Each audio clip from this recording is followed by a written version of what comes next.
नमस्कार दोस्तों, मैं हूं बेनाम। कुछ कहानियां सिर्फ कहानियां नहीं होती, वे सच होती हैं। इतनी डरावनी कि आपका दिल भी सहम जाए, इतनी रहस्यमय कि विज्ञान भी हार मान ले। यह कहानी है 2019 की, उत्तर प्रदेश के एक छोटे से गांव की, जहां एक लड़की के साथ कुछ ऐसा हुआ जिसने पूरे गांव को हिलाकर रख दिया। ये कहानी है रिया की, जिसको एक जिन्न ने ही प्रेग्नेंट कर दिया। तो अगर आपको कहानी अच्छी लगे तो वीडियो को लाइक करें, और अगर आपने अभी तक हमारे चैनल को सब्सक्राइब नहीं किया है तो जल्दी से कर लें, ताकि हमारी आने वाली हर कहानी आप तक आसानी से पहुंच सके। और इस कहानी में अपना नाम और जगह का नाम जरूर लिखें, ताकि हम आपको धन्यवाद दे सकें। तो चलिए कहानी को शुरू करते हैं। रात का दूसरा पहर, घुप अंधेरा। चांद बादलों के पीछे छिपा हुआ था और अमावस की रात अपने पूरे शबाब पर थी। उत्तर प्रदेश के उस छोटे से गांव में जहां बिजली अक्सर गुल रहती थी, उस रात सब कुछ बेहद शांत था। 19 साल की रिया अपने कमरे में अकेली बैठी थी। उसकी माँ सीमा और पिता मोहन पास के गांव में एक शादी में गए हुए थे। रिया को अकेले घर में रहने की आदत थी, लेकिन उस रात उसे अजीब सी बेचैनी महसूस हो रही थी। बार बार उसकी नजर खिड़की पर जा रही थी, जहां से बाहर लगे नीम के पेड़ की टहनी हवा में झूल रही थी, किसी डरावने साए की तरह। अचानक उसके कमरे की खिड़की पर किसी ने खटखटाया। रिया चौंक गई। उसे लगा कि यह हवा का झोंका होगा, लेकिन फिर से एक धीमी लयबद्ध खटखट की आवाज आई। उसका दिल जोरों से धड़कने लगा। उसने हिम्मत करके धीरे से उठकर खिड़की की ओर देखा। बाहर सिर्फ नीम का पेड़ था और हवा में झूलती उसकी टहनियां। रिया ने खुद को समझाया कि यह सिर्फ उसका वहम है, और वह वापस बिस्तर पर लेट गई। लेकिन फिर से उसी जगह पर खटखटाहट हुई। इस बार आवाज और साफ थी। ऐसा लगा जैसे कोई खिड़की के पार ठीक उसके सामने खड़ा हो। रिया का गला सूख गया। उसने अपनी चादर खींचकर पूरे शरीर को ढक लिया। डर की एक लहर उसके शरीर से गुजरी। फिर दरवाजे पर किसी के चलने की धीमी आवाज आई। रिया ने सांस रोक ली। आवाज धीरे धीरे पास आ रही थी। रिया को लगा जैसे कोई उसके कमरे की तरफ बढ़ रहा है। उसने मोबाइल निकाला, लेकिन नेटवर्क नहीं था। यह गांव के लिए आम बात थी। तभी उसके कमरे का दरवाजा धीरे धीरे खुलने लगा। रिया की आंखें फटी रह गईं। उसने देखा कि दरवाजा अपने आप खुल रहा था। बाहर कोई नहीं था, सिर्फ काला अंधेरा और नीम के पेड़ का साया। फिर अचानक रिया को एक ठंडी हवा का झोंका महसूस हुआ। इतना ठंडा कि उसे लगा जैसे किसी ने बर्फ का टुकड़ा उसके शरीर पर रख दिया हो। उसकी रूह कांप गई। तभी उसके पीछे किसी की फुसफुसाहट सुनाई दी। डरना मत, मैं तुम्हें नुकसान नहीं पहुंचाऊंगा। आवाज इतनी धीमी थी कि रिया को लगा कि शायद यह उसका वहम है, लेकिन वह आवाज उसके कानों में गूंज रही थी। रिया ने डर से पीछे मुड़कर देखा, लेकिन वहां कोई नहीं था। उसका दिल सीने में एक तेज धड़कन के साथ बैठा और वह बेहोश हो गई। अगले दिन सुबह जब रिया की आंख खुली तो वह अपने बिस्तर पर थी। सूरज की किरणें खिड़की से अंदर आ रही थीं। उसे लगा कि शायद यह एक बुरा सपना था। उसने राहत की सांस ली, लेकिन जब वह वॉशरूम गई तो उसने देखा कि उसके पेट पर एक अजीब सा निशान था। यह एक छोटा लाल रंग का निशान था, जो किसी नुकीली चीज से बना हुआ लग रहा था। रिया ने इसे अनदेखा करने की कोशिश की, लेकिन उसके मन में कल रात की घटना घूम रही थी। उसने सोचा कि शायद किसी जानवर ने उसे काटा होगा। वह इस घटना के बारे में किसी को बताना नहीं चाहती थी, क्योंकि उसे डर था कि लोग उसे पागल समझेंगे। अगले कुछ हफ्तों में रिया के साथ अजीब चीजें होने लगीं। उसे बार बार चक्कर आने लगे, जी मिचलाने लगा और भूख भी नहीं लग रही थी। उसका शरीर कमजोर होता जा रहा था। उसकी माँ सीमा ने देखा कि रिया का वजन घट रहा है और वह चुप चुप रहने लगी है। सीमा ने उसे डॉक्टर के पास ले जाने का फैसला किया। जब डॉक्टर ने रिया की जांच की तो वह हैरान रह गई। डॉक्टर ने बताया कि रिया गर्भवती थी। यह सुनकर सीमा और मोहन के पैरों तले जमीन खिसक गई। रिया कुंवारी थी और उसका किसी लड़के से कोई रिश्ता नहीं था। वह गांव में रहती थी और उसका जीवन बहुत सीधा साधा था। सीमा ने रोते हुए रिया से पूछा, यह कैसे हुआ बेटा? किसका बच्चा है ये? रिया सदमे में थी। उसकी आंखों में आंसू थे, लेकिन वह कुछ बोल नहीं पा रही थी। वह जानती थी कि यह नामुमकिन है। वह समझ नहीं पा रही थी कि यह कैसे हुआ। उसके दिमाग में बस वही रात घूम रही थी, अमावस की रात, और वह ठंडी हवा का झोंका। डॉक्टर भी यह सुनकर दंग थी। उन्होंने कहा कि चिकित्सा विज्ञान में ऐसा होना असंभव है। जब गांव वालों को इस बारे में पता चला तो सबने तरह तरह की बातें बनाना शुरू कर दिया। कुछ ने कहा कि रिया ने किसी के साथ संबंध बनाए होंगे और अब वह झूठ बोल रही है। लेकिन जो लोग रिया को जानते थे, उन्हें विश्वास था कि वह ऐसा नहीं कर सकती। जैसे जैसे रिया की प्रेगनेंसी बढ़ती गई, उसके साथ और भी अजीब घटनाएं होने लगी। उसके पेट में हलचल होने पर उसे दर्द नहीं होता था, बल्कि एक अजीब सी सनसनी महसूस होती थी। कभी कभी रिया को कमरे में किसी के होने का एहसास होता था, लेकिन वह दिखती नहीं थी। एक रात रिया सो रही थी, तभी उसके कमरे की खिड़की पर वही खटखटाहट की आवाज सुनाई दी। वह डर से कांप गई और उसकी आंखें खुल गईं। उसने देखा कि खिड़की के बाहर से कोई काली परछाई उसके कमरे में झांक रही थी। रिया ने डर से अपनी आंखें बंद कर लीं और डर के मारे चीखने लगी। रिया की चीख सुनकर उसकी मां सीमा दौड़कर उसके कमरे में आई। क्या हुआ बेटा? सीमा ने घबराकर पूछा। रिया ने बताया, मां, वो फिर से आया है। सीमा ने खिड़की के बाहर देखा, लेकिन वहां कोई नहीं था।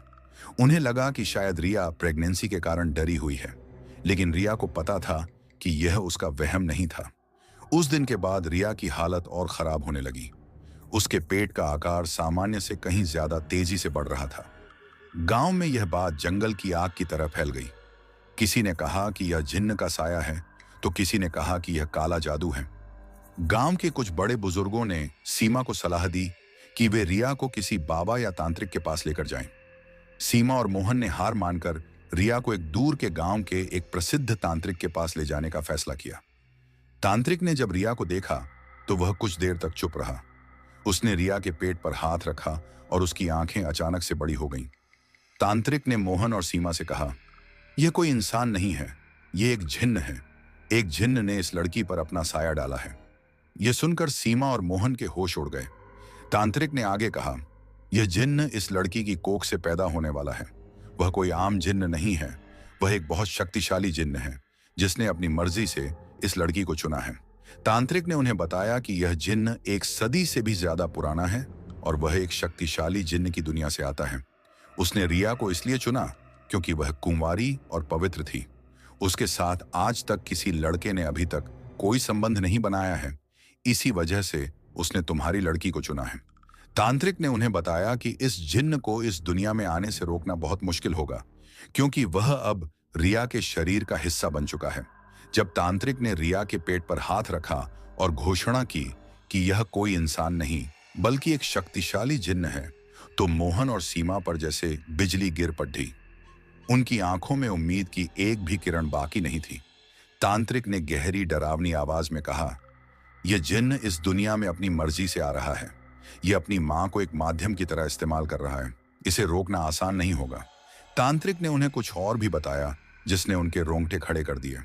उसने कहा कि यह जिन्न रिया के शरीर में रहते हुए उसे अपने काबू में कर लेगा। रिया की चेतना धीरे धीरे कम होती जाएगी और उसका शरीर उस जिन्न की कठपुतली बन जाएगा। तांत्रिक ने एक आखिरी चेतावनी दी, इसे अकेले मत छोड़ना, खासकर रात में। जिन्नात रात के समय सबसे ज्यादा शक्तिशाली होते हैं। यह कहकर तांत्रिक ने उन्हें एक ताबीज दिया और कहा कि इसे रिया के गले में पहनाए रखें। यह थोड़ा बहुत उसकी रक्षा करेगा, लेकिन पूरी तरह से नहीं। तांत्रिक की बातें सुनने के बाद मोहन और सीमा ने हिम्मत जुटाकर रिया को वापस घर ले जाने का फैसला किया। गांव लौटते समय मोहन और सीमा के मन में हजारों सवाल उमड़ घुमड़ रहे थे। वे एक दूसरे से कोई बात नहीं कर रहे थे, मानो वे एक ही भयानक सपने में फंसे हों। घर पहुंचने पर रिया को देखकर गांव वालों ने तरह तरह की बातें बनाना शुरू कर दिया। कुछ लोग उसे जिन्न वाली लड़की कहने लगे, तो कुछ उसे काला जादू का शिकार मानकर उससे दूर भागने लगे। रिया का वजूद ही जैसे बदल गया था।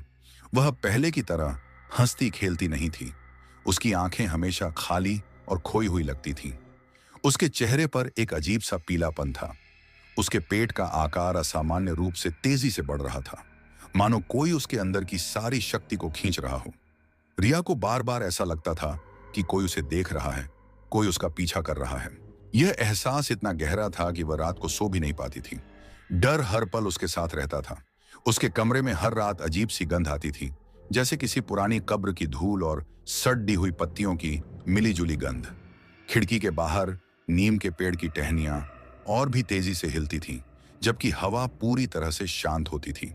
रिया को ऐसा लगता था जैसे उस पेड़ पर कोई बैठा हो जो उसे लगातार देख रहा हो।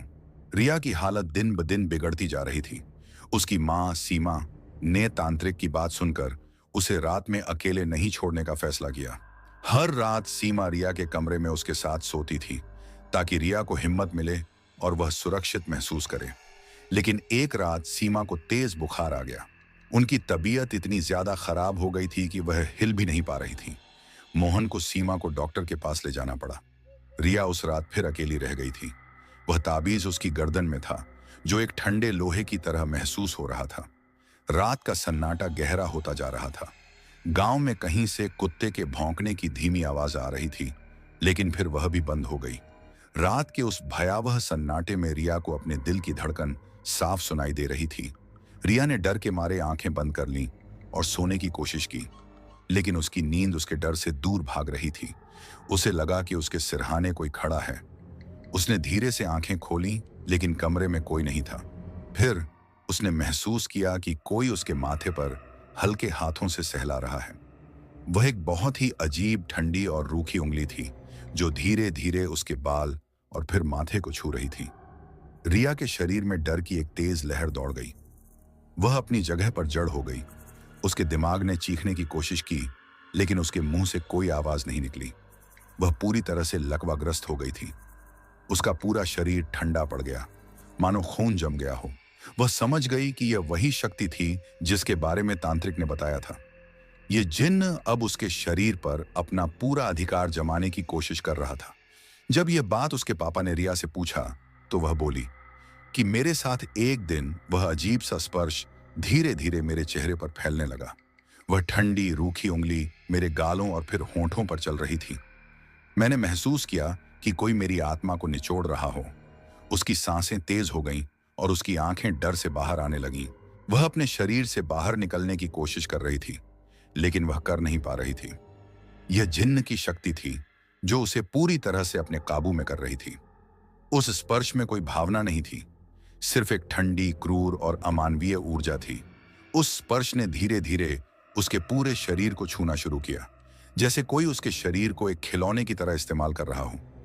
वह स्पर्श उसके हाथ, पैर और फिर उसके पेट तक पहुंच गया, जहां वह झिन्न पल रहा था। रिया ने अपनी बंद आंखों में देखा कि उसके पेट के ऊपर एक काली परछाई धीरे धीरे झुक रही थी, और वह महसूस कर सकती थी कि यह झिन्न उसके अंदर मौजूद है। उसके पेट में एक तेज, असहनीय दर्द हुआ।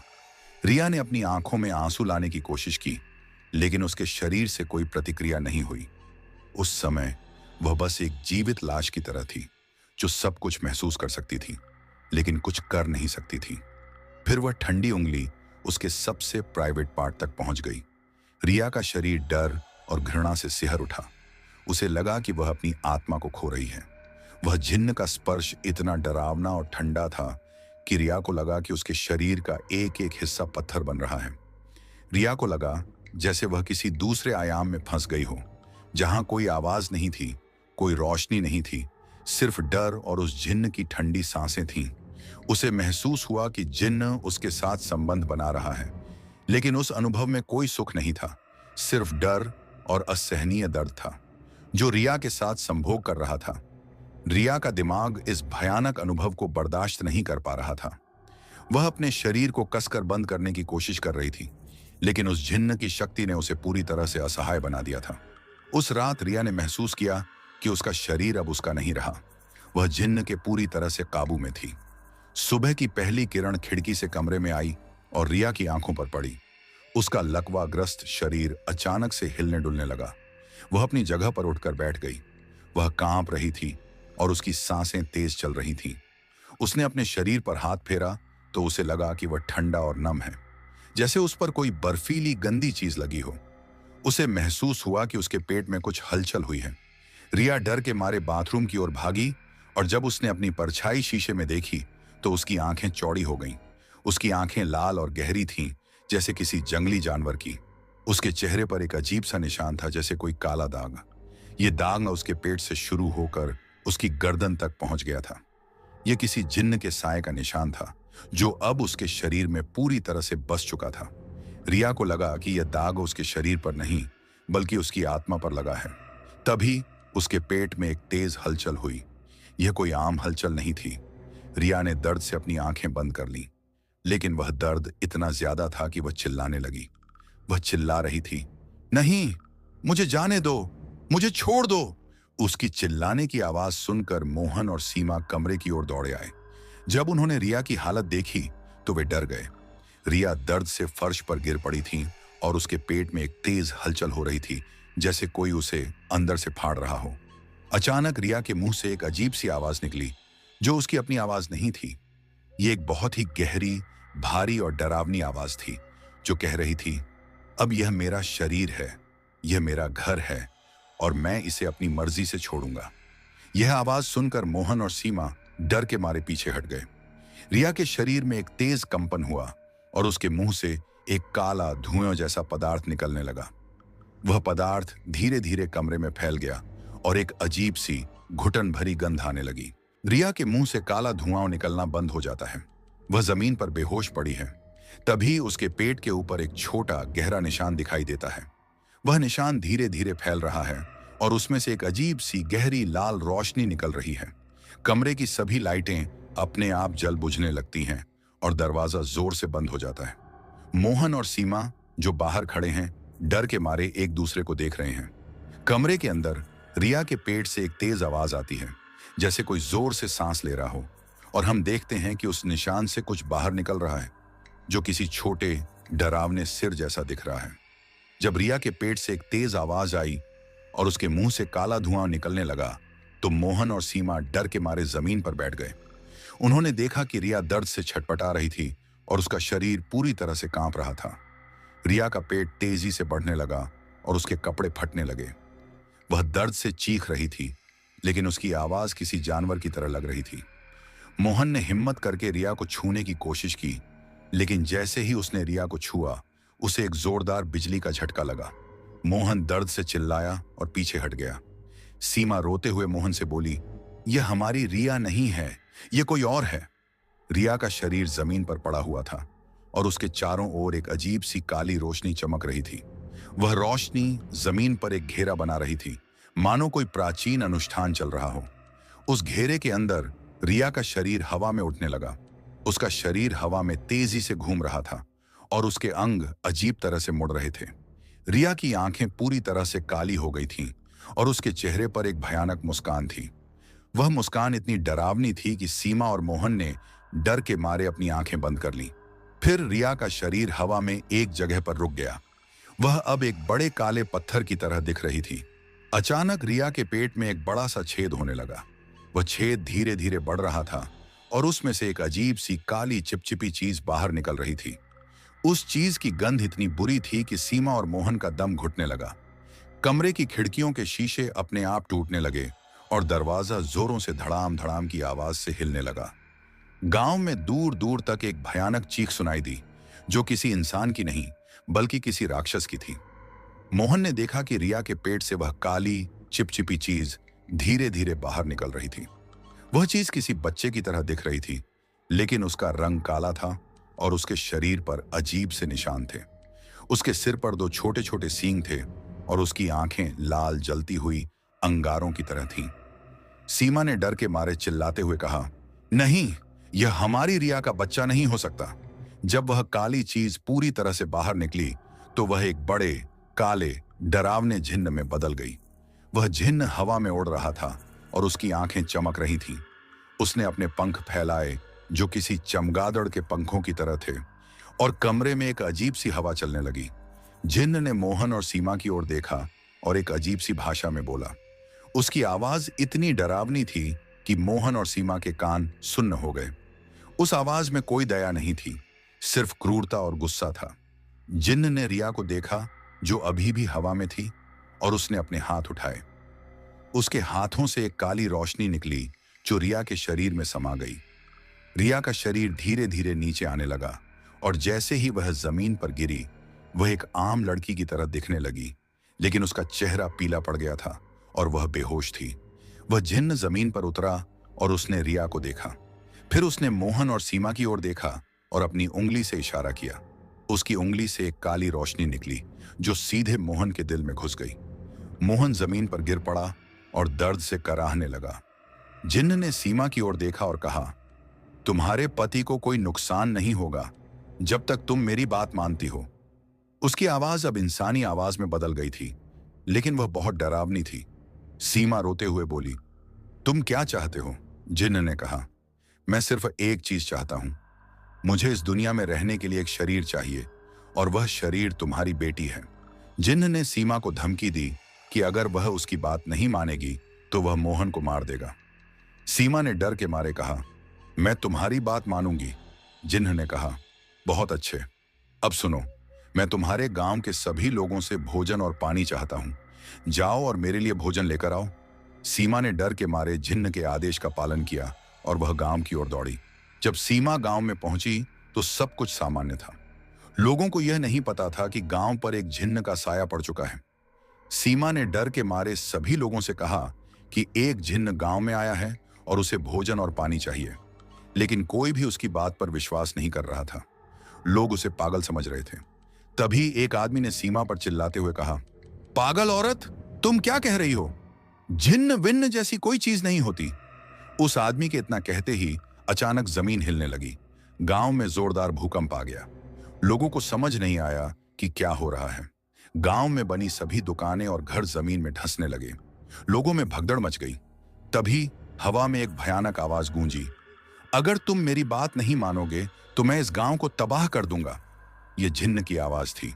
लोगों ने डर के मारे सीमा की बात पर विश्वास किया और वे डर के मारे अपने अपने घरों से भोजन और पानी लेकर आने लगे। सीमा ने देखा कि जिन्न एक ही जगह पर खड़ा था और वह भोजन और पानी को अपनी ओर खींच रहा था। जिन्न ने भोजन और पानी को एक काली घुमावदार आग में जला दिया और वह धुआं हवा में फैल गया। जिन्न ने गांव में तबाही मचा दी थी। गांव के लोग डर के मारे घरों में छिप गए थे। तभी गांव के सबसे बुजुर्ग आदमी ने सीमा से कहा, हमें उस तांत्रिक के पास वापस जाना होगा। सिर्फ वही हमें बचा सकता है। सीमा और मोहन ने रिया को उठाया और वे तांत्रिक के पास दौड़े।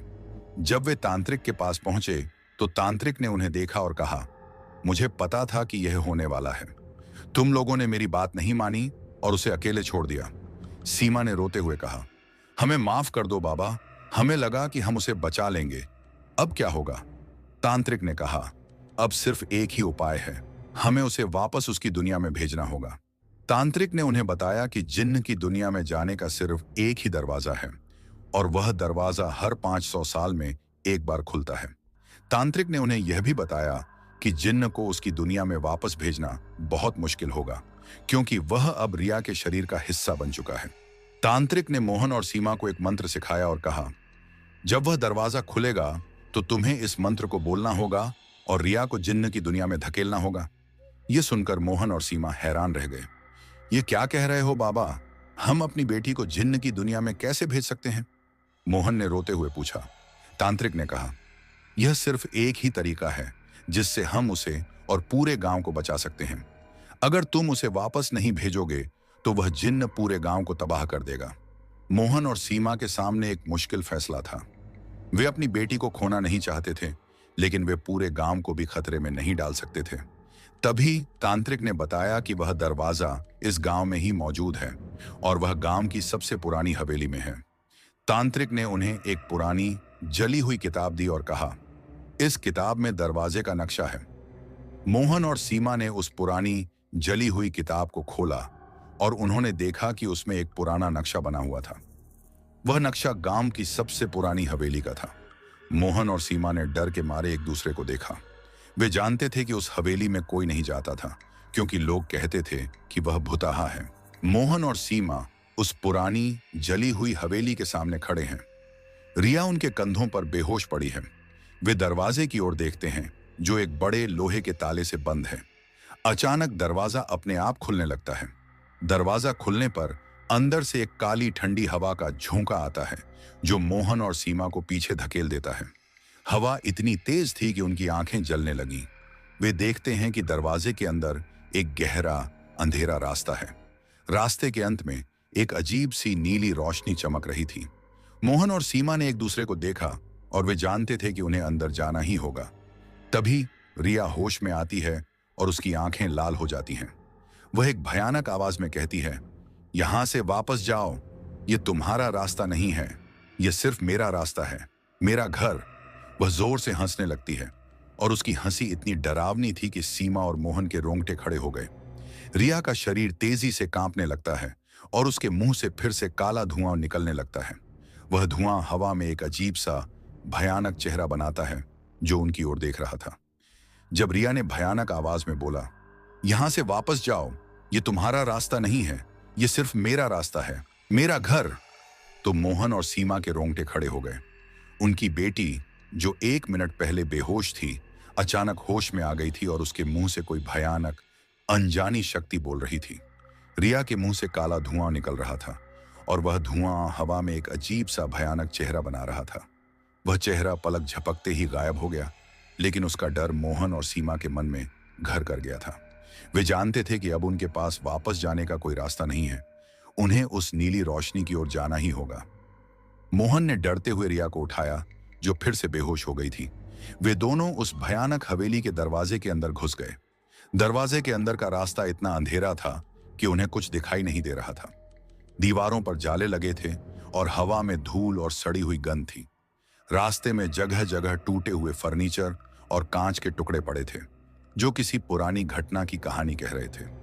मोहन ने अपनी जेब से मोबाइल निकाला, लेकिन उसकी रोशनी इतनी कम थी कि वह कुछ भी नहीं देख पा रहा था। तभी उन्होंने देखा कि दीवारों पर एक अजीब सी रोशनी चमक रही थी। वह रोशनी हवा में घूम रही थी, जैसे कोई उन्हें रास्ता दिखा रहा हो। मोहन और सीमा उस रहस्यमयी रोशनी का पीछा करने लगे। वे जितनी आगे बढ़ते, उतनी ही डर की लहर उनके शरीर से गुजरती। उन्हें लगा कि कोई उनके पीछे पीछे आ रहा है। वे पीछे मुड़कर देखते, लेकिन वहां कोई नहीं था, सिर्फ अंधेरा था। वे एक संकरी गली में पहुंचे, जो और भी अंधेरी थी। गली में घुसते ही उन्हें एक अजीब सी धीमी आवाज सुनाई दी। वह आवाज किसी रोने की आवाज थी, जो धीरे धीरे बढ़ती जा रही थी। मोहन ने सीमा को अपनी बाहों में लिया और कहा, डरना मत, हम बस थोड़े दूर हैं। फिर उन्हें लगा कि कोई उनके पैरों को छू रहा है। मोहन और सीमा चौंक गए। उन्होंने नीचे देखा, लेकिन वहां कुछ नहीं था। तभी एक काली ठंडी हवा का झोंका उनके चेहरे पर पड़ा और उन्हें लगा कि उनके चेहरे पर किसी ने हाथ फेरा है। वे दोनों डर के मारे चिल्लाने लगे, लेकिन उनकी आवाजें हवा में खो गईं। तभी एक दरवाजा अपने आप खुला और एक तेज रोशनी अंदर से आई। वह वही नीली रोशनी थी जो बाहर से चमक रही थी। मोहन और सीमा उस रोशनी की ओर दौड़े और वे एक बड़े अंधेरे कमरे में पहुंचे। जब मोहन और सीमा उस कमरे में पहुंचे तो वे हैरान रह गए। वह एक कमरा नहीं, बल्कि एक अजीब सा संसार था। दीवारों पर अजीब सी तस्वीरें बनी थीं, जो किसी डरावनी दुनिया की तरह दिख रही थीं। जमीन पर अजीब से प्रतीक और नक्शे बने हुए थे, जो किसी प्राचीन भाषा में लिखे थे। हवा में एक अजीब सी मधुर आवाज थी, जो एक संगीत की तरह लग रही थी। मोहन और सीमा ने देखा कि वे किसी दूसरी दुनिया में आ गए थे। यह जिन्न की दुनिया थी। वे आगे बढ़े और उन्होंने एक बड़ा पत्थर का सिंहासन देखा। सिंहासन पर एक जिन्न बैठा हुआ था, जिसकी आंखें लाल और शरीर पूरी तरह से काला था। उसके पंख एक चमगादड़ की तरह थे और उसके सिर पर 2 बड़े बड़े सींग थे। यह वही जिन्न था जो रिया के पेट से पैदा हुआ था। वह जिन्न मोहन और सीमा को देखकर हंसा। उसकी हंसी इतनी डरावनी थी कि उनके शरीर में कंपन होने लगा। जिन्न ने कहा, स्वागत है इंसानों की दुनिया से आए हुए मेहमानों। तुम लोग अपनी बेटी को वापस लेने आए हो? मोहन ने हिम्मत करके कहा। तुम कौन हो और तुमने हमारी बेटी को क्यों चुना? जिन्न ने कहा, मेरा नाम कालिया है। मैं जिन्नात की दुनिया का सबसे शक्तिशाली जिन्न हूं। मैंने तुम्हारी बेटी को इसलिए चुना क्योंकि उसकी आत्मा बहुत पवित्र थी। वह इतनी पवित्र थी कि मुझे अपनी दुनिया में वापस जाने के लिए उसकी जरूरत थी। जिन्न ने उन्हें बताया कि वह अपनी दुनिया से बहुत पहले ही निकाल दिया गया था। वह अपनी दुनिया में वापस जाने के लिए एक पवित्र आत्मा की तलाश में था और रिया की आत्मा सबसे पवित्र थी। उसने बताया कि रिया के पेट में जो बच्चा पल रहा था, वह कोई आम जिन्न नहीं, बल्कि एक बहुत ही शक्तिशाली जिन्न था, जो दुनिया में तबाही मचाने के लिए आया था। जिन्न ने मोहन और सीमा को एक अंतिम चेतावनी दी। तुम लोगों के पास सिर्फ एक मौका है। अगर तुम अपनी बेटी को वापस चाहते हो तो तुम्हें मेरे साथ एक समझौता करना होगा। मोहन और सीमा ने डर के मारे कहा, हमें क्या करना होगा? जिन्न ने कहा, तुम्हें उस किताब को जलाना होगा जो तुम्हारे पास है। वह किताब मेरी दुनिया का रास्ता है। अगर तुम उसे जला दोगे तो मैं तुम्हारी बेटी को वापस दे दूंगा, लेकिन वह कभी भी इस दुनिया में वापस नहीं आ पाएगी। यह सुनकर मोहन और सीमा हैरान रह गए। वे अपनी बेटी को खोना नहीं चाहते थे, लेकिन वे उसे भी जिन्न की दुनिया में नहीं छोड़ सकते थे। मोहन ने हिम्मत करके कहा, हम तुम्हारी बात नहीं मानेंगे, हम अपनी बेटी को नहीं छोड़ सकते। जिन्न ने जोर से हंसा और कहा, तुम क्या करोगे? तुम मुझे हरा नहीं सकते। मैं तुम्हारी दुनिया से कहीं ज्यादा शक्तिशाली हूं। जिन्न ने अपनी उंगली से इशारा किया और मोहन के शरीर में एक तेज दर्द हुआ। मोहन जमीन पर गिर पड़ा और दर्द से कराहने लगा। जिन्न ने सीमा को धमकी दी कि अगर वह उसकी बात नहीं मानती तो वह मोहन को मार देगा। सीमा ने रोते हुए कहा, मैं तुम्हारी बात मानूंगी, मैं वह किताब जला दूंगी। सीमा ने डर के मारे उस पुरानी जली हुई किताब को निकाला और उसे जला दिया। जैसे ही वह किताब जली, एक तेज नीली रोशनी निकली और पूरे कमरे में फैल गई। वह रोशनी इतनी तेज थी कि मोहन और सीमा की आंखें बंद हो गईं। जब उन्होंने अपनी आंखें खोली तो जिन्न गायब हो गया था। रिया जमीन पर पड़ी थी और वह अब एक आम लड़की की तरह लग रही थी। उसका चेहरा पीला पड़ गया था, लेकिन वह सुरक्षित थी। मोहन और सीमा ने रिया को उठाया और वे उस हवेली से बाहर निकल गए। जब वे बाहर आए तो गांव में सब कुछ सामान्य था। लोगों को कुछ भी याद नहीं था कि क्या हुआ था। उन्हें ऐसा लगा जैसे वे एक बुरा सपना देख रहे थे। मोहन और सीमा रिया को लेकर घर वापस आए। उन्होंने रिया को बिस्तर पर लिटाया और उसकी देखभाल करने लगे। रिया धीरे धीरे ठीक होने लगी, लेकिन उसके मन में एक बात थी जो उसे परेशान कर रही थी। उसे याद नहीं था कि क्या हुआ था, लेकिन उसे पता था कि कुछ भयानक हुआ था।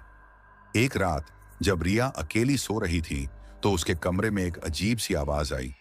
वह आवाज किसी फुसफुसाहट की आवाज थी जो कह रही थी, तुम मुझे हरा नहीं सकती रिया, मैं तुम्हारे अंदर हूं। रिया चौंक गई। वह आवाज उसके पेट से आ रही थी। रिया ने डर के मारे अपने पेट पर हाथ रखा और उसने महसूस किया कि उसके पेट के अंदर कुछ हलचल हो रही है। वह हलचल इतनी तेज थी कि रिया का शरीर कांपने लगा। रिया ने डर के मारे अपनी आंखें बंद कर लीं और उसके दिमाग में एक भयानक तस्वीर उभर कर आई। वह तस्वीर एक भयानक काली डरावनी दुनिया की थी। रिया को लगा कि वह फिर से उस भयानक दुनिया में आ गई है। उसे लगा कि वह उस जिन्न की दुनिया में फंस गई है। वह चिल्लाने लगी, लेकिन उसकी आवाज किसी को सुनाई नहीं दे रही थी। वह डर के मारे कांप रही थी और उसे लगा कि वह अपनी आत्मा को खो रही है। तभी उसके पेट से एक तेज आवाज आई। वह आवाज किसी जिन्न की नहीं, बल्कि किसी बच्चे की थी। वह बच्चा रो रहा था। रिया ने डर के मारे अपनी आंखें खोली और उसने देखा कि वह अपने कमरे में थी। रिया को समझ नहीं आया कि क्या हो रहा था। उसे लगा कि वह पागल हो गई है। वह जमीन पर बैठ गई और रोने लगी। तभी उसके पेट में एक तेज हलचल हुई। यह हलचल इतनी तेज थी कि रिया का शरीर कांपने लगा। रिया अब पूरी तरह से जिन्न के वश में थी। वह गांव में तबाही मचा रही थी और लोग डर के मारे भाग रहे थे।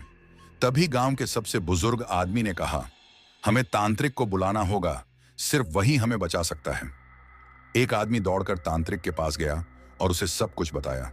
तांत्रिक ने सब कुछ सुना और कहा, मुझे पता था कि यह होने वाला है। जब तुम लोगों ने रिया को जिन्न की दुनिया में नहीं भेजा तो जिन्न ने रिया के शरीर पर अपना अधिकार कर लिया। तांत्रिक गांव में आया और उसने देखा कि सब कुछ तबाह हो चुका था। लोग डर के मारे इधर उधर भाग रहे थे। तांत्रिक ने रिया को देखा जो हवा में उड़ रही थी और उसकी आंखें लाल थीं। तांत्रिक ने एक मंत्र पढ़ा और उसके हाथों से एक सफेद रोशनी निकली जो रिया की ओर गई। लेकिन जैसे ही वह रोशनी रिया के पास पहुंची, रिया ने उसे एक काली रोशनी से रोक दिया। दोनों रोशनी आपस में टकरा गईं और एक तेज धमाका हुआ। गांव की जमीन कांपने लगी और लोग डर के मारे चिल्लाने लगे। तांत्रिक ने देखा कि रिया बहुत शक्तिशाली हो गई थी और उसे हराना आसान नहीं था।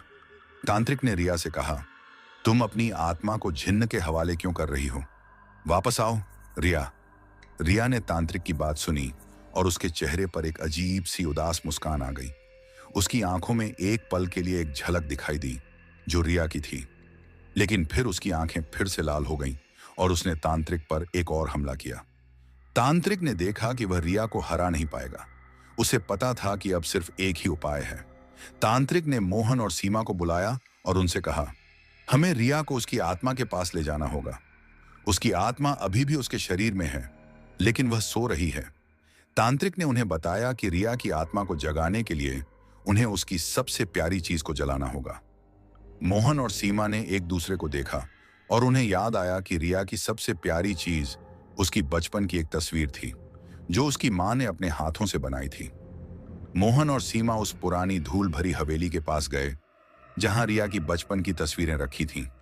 उन्होंने वह तस्वीर निकाली और उसे जला दिया। जैसे ही वह तस्वीर जली, एक तेज सफेद रोशनी निकली जो रिया की ओर गई। वह रोशनी रिया के शरीर में समा गई और रिया हवा में गिरने लगी।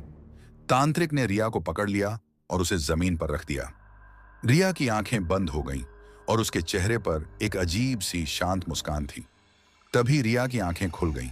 उसकी आंखें अब काली नहीं बल्कि सामान्य थीं। उसने मोहन और सीमा को देखा और उसके चेहरे पर एक मुस्कान आ गई। वह बोली, मां, पिताजी, आप यहाँ क्या कर रहे हैं? मोहन और सीमा बहुत खुश हुए। उन्हें लगा कि रिया अब ठीक हो गई है। लेकिन तभी रिया के पेट से एक तेज आवाज आई। रिया दर्द से छटपटाने लगी और उसकी आंखें फिर से लाल हो गईं। जिन्न ने रिया के शरीर से बाहर निकलने की कोशिश की, लेकिन रिया ने उसे रोक दिया। रिया ने अपनी सारी शक्ति लगाई और जिन्न को अपने अंदर रखने की कोशिश की। जिन्न रिया के शरीर में तेजी से घूमने लगा और रिया दर्द से चिल्लाने लगी।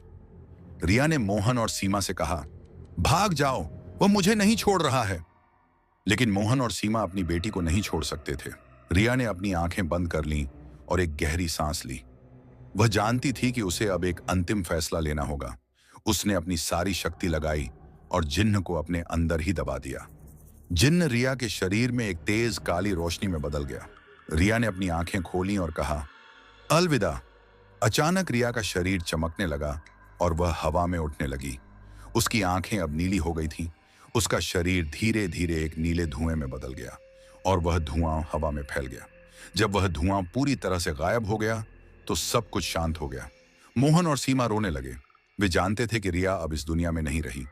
जिन्न ने रिया को नहीं छोड़ा और रिया ने अपने आप को बलिदान कर दिया ताकि जिन्न गांव को और लोगों को नुकसान न पहुंचा पाए। गांव में सब कुछ सामान्य हो गया और लोगों को कुछ भी याद नहीं था कि क्या हुआ था। उन्हें ऐसा लगा जैसे वे एक बुरा सपना देख रहे थे। मोहन और सीमा ने रिया को हमेशा के लिए खो दिया था, लेकिन वे जानते थे कि रिया ने अपने जीवन का बलिदान दिया ताकि सब लोग सुरक्षित रह सकें। वे रिया को कभी नहीं भूलेंगे। रिया को लगा कि वह पागल हो गई है। वह जमीन पर बैठ गई और रोने लगी। तभी उसके पेट से एक तेज आवाज आई। वह आवाज किसी जिन्न की नहीं बल्कि किसी बच्चे की थी। वह बच्चा रो रहा था। रिया ने डर के मारे अपनी आंखें खोली और उसने देखा कि वह अपने कमरे में थी। रिया को समझ नहीं आया कि क्या हो रहा था। उसे लगा कि वह पागल हो गई है। वह जमीन पर बैठ गई और रोने लगी। रिया ने अपनी आंखें खोली। उसके पेट में कोई हलचल नहीं हो रही थी। वह सामान्य महसूस कर रही थी। उसने सोचा कि यह सब सिर्फ एक बुरा सपना था। वह उठी और कमरे से बाहर जाने लगी। जैसे ही वह दरवाजे के पास पहुंची, उसे अपनी परछाई शीशे में दिखाई दी। उसकी परछाई ने उसे देखकर मुस्कुराया और उसकी आंखें काली और लाल हो गईं। रिया डर के मारे चिल्लाने लगी, यह क्या है? परछाई ने कहा, तुमने सोचा कि तुम मुझे हरा सकती हो? नहीं, मैं तुम्हारे अंदर हूं। मैं तुम्हारी आत्मा हूं। यह सुनकर रिया के होश उड़ गए। परछाई ने आगे कहा, अब मैं तुम्हें कभी नहीं छोड़ूंगा। तुम हमेशा के लिए मेरी हो। तुम्हारा शरीर मेरा है। रिया डर के मारे जमीन पर गिर गई और रोने लगी। तभी परछाई ने जोर से हंसना शुरू कर दिया। उसकी हंसी इतनी डरावनी थी कि रिया का शरीर कांपने लगा। वह हंसी पूरे गांव में फैल गई और गांव के लोग डर के मारे अपने घरों में छिप गए। रिया जमीन पर पड़ी है और रो रही है। उसकी परछाई शीशे में हंस रही है और उसकी आंखें लाल हो गई हैं। वह परछाई धीरे धीरे बड़ी होने लगती है और उसका शरीर एक झिन्न के आकार में बदलने लगता है। परछाई की हंसी इतनी डरावनी थी कि रिया का शरीर कांपने लगा। तभी परछाई रिया के पास आती है और उसका हाथ पकड़ती है। परछाई रिया के हाथ पर एक अजीब सा काला निशान बनाती है। वह निशान धीरे धीरे रिया के शरीर में फैलने लगता है और उसकी आंखें काली हो जाती हैं। कैमरा झूम आउट होता है और हम देखते हैं कि रिया अपनी परछाई की तरह हंस रही है और उसकी हंसी इतनी डरावनी थी कि पूरे गांव में डर का माहौल छा गया। जब रिया ने अपनी परछाई को देखा जो एक डरावने जिन्न के रूप में बदल रही थी, तो उसका दिल जैसे धड़कना भूल गया। परछाई ने रिया के हाथ पर एक अजीब सा काला निशान बनाया और वह निशान धीरे धीरे रिया के पूरे शरीर पर फैलने लगा। रिया की आंखें काली हो गईं और उसके मुंह से एक भयानक हंसी निकली। यह रिया की हंसी नहीं थी बल्कि उस जिन्न की हंसी थी जो अब रिया के शरीर पर पूरी तरह से काबू पा चुका था। अगले दिन सुबह जब मोहन और सीमा कमरे में आए तो उन्होंने देखा कि रिया बिस्तर पर बैठी थी। उसका चेहरा शांत था, लेकिन उसकी आंखें बहुत गहरी और भयानक थीं। वह उन्हें देखकर मुस्कुराई, लेकिन उसकी मुस्कान में कोई भावना नहीं थी। सीमा ने डरते हुए पूछा, बेटा, तुम ठीक हो? रिया ने एक अजीब सी आवाज में कहा, मैं बहुत ठीक हूं मां, मुझे कभी इतना अच्छा महसूस नहीं हुआ। उसकी आवाज में एक अजीब सी घुटन भरी गूंज थी। मोहन ने देखा कि रिया के हाथ पर वही काला निशान था जो उसकी परछाई ने बनाया था। वह निशान अब और भी गहरा हो गया था। मोहन और सीमा को समझ नहीं आया कि क्या हो रहा था। उन्हें लगा कि रिया जिन्न के वश में आ चुकी है। गांव में अचानक एक अजीब सा डर फैल गया। लोगों के घर जलने लगे और उनके जानवरों की मौत होने लगी। गांव में बिजली गुल हो गई और चारों ओर अंधेरा छा गया। लोग डर के मारे अपने घरों में छिप गए, लेकिन उन्हें पता नहीं था कि यह सब कौन कर रहा है। गांव में एक अजीब सी डरावनी आवाज गूंज रही थी जो कह रही थी, तुम लोगों ने मेरे साथ जो किया उसका बदला लेना ही होगा। यह रिया की आवाज थी, लेकिन वह जिन्न की आवाज में बोल रही थी। मोहन और सीमा ने देखा कि रिया अपने कमरे में बैठी है और उसकी आंखें लाल हो गई हैं। वह अपने हाथों को हवा में घुमा रही थी और उसके हाथों से एक काली रोशनी निकल रही थी जो गांव की ओर जा रही थी। वह रोशनी जहां भी जाती वहां सब कुछ तबाह हो जाता। मोहन ने हिम्मत करके रिया को रोकने की कोशिश की, लेकिन रिया ने अपने हाथों से एक और रोशनी निकाली जो मोहन के पास गई और उसे जमीन पर धकेल दिया। मोहन दर्द से चिल्लाने लगा और सीमा डर के मारे रोने लगी। मोहन और सीमा रिया की एक तस्वीर को देखकर रो रहे हैं। तभी उस तस्वीर से एक अजीब सी नीली रोशनी निकलती है जो हवा में फैल जाती है। वह रोशनी एक छोटे नीले तितली में बदल जाती है और उनके सामने उड़ने लगती है। मोहन और सीमा ने एक दूसरे को देखा और उन्हें पता चला कि रिया अभी भी उनके साथ है, लेकिन एक अलग रूप में। वह तितली हवा में उड़ती है और वीडियो समाप्त हो जाता है। यह कहानी यहीं समाप्त होती है। यह कहानी सिर्फ एक मनोरंजन के तौर पे बनाया गया है, बल्कि एक सबक थी। यह हमें सिखाती है कि कभी कभी हमें कुछ ऐसा बलिदान करना पड़ता है जो हमें बहुत प्यारा है, ताकि हम दूसरों की मदद कर सकें। अगर आपको यह कहानी पसंद आई तो कृपया इस वीडियो को लाइक करें और अपने दोस्तों के साथ शेयर करें। आपके कमेंट्स हमारे लिए बहुत मायने रखते हैं, इसलिए अपनी राय जरूर दें कि आपको यह कहानी कैसी लगी और आप अगली कहानी किस विषय पर देखना चाहते हैं। अगर आपने अभी तक हमारे चैनल को सब्सक्राइब नहीं किया है तो अभी करें और बेल आइकन दबाएं ताकि आप हमारे आने वाले वीडियो को मिस न करें। आपका बहुत बहुत धन्यवाद।